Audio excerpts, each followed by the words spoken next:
மாண்புமிகு உறுப்பினர் செங்கோட்டையன். மாண்புமிகு பேரவைத் தலைவர் அவர்களே, கோபிச்செட்டிப்பாளையம் நகராட்சியுடைய கட்டிடங்கள் பழுதடைந்த நிலையிலும் போதுமான வசதி இல்லாத அலுவலர்கள் பணியாற்ற வசதி இல்லாமலும் பொதுமக்கள் சென்று அடைவதற்கு தேவையான இடவசதி இல்லாத காரணத்தின் அடிப்படையில் புதிதாக அங்கே நகராட்சிக்கு ஒரு அலுவலகம் கட்டுவதற்கு அரசுக்கு பரிந்துரை செய்யப்பட்டிருக்கிறது.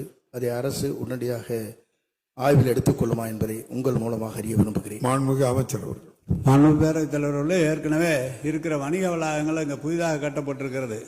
புதிதாக வணிக வளாகம் கட்டப்பட்டிருக்கிறது. எனவே கோபிச்செட்டிப்பாளையத்தை பொறுத்தளவு அமைச்சர் முன்னாள் உறுப்பினர் மட்டுமல்ல, அங்கே இருக்கிறவர்களுடைய ஏற்கனவே இருக்கிறவர்கள் சொன்ன எல்லா பணிகளும் அங்கே நடைபெற்று கொண்டிருக்கிறது.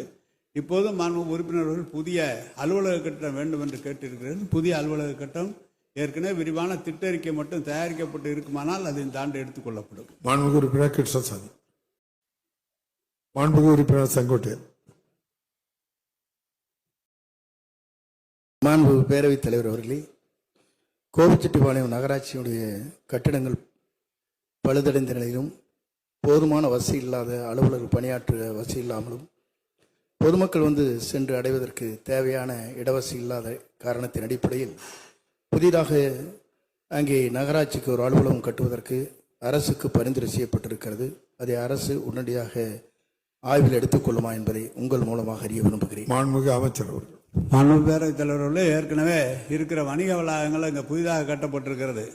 புதிதாக வணிக வளாகம் கட்டப்பட்டிருக்கிறது. எனவே கோபிச்செட்டிப்பாளையத்தை பொறுத்தளவு அமைச்சர் முன்னாள் உறுப்பினர் மட்டுமல்ல, அங்கே இருக்கிறவர்களுடைய ஏற்கனவே இருக்கிறவர்கள் சொன்ன எல்லா பணிகளும் அங்கே நடைபெற்று கொண்டிருக்கிறது.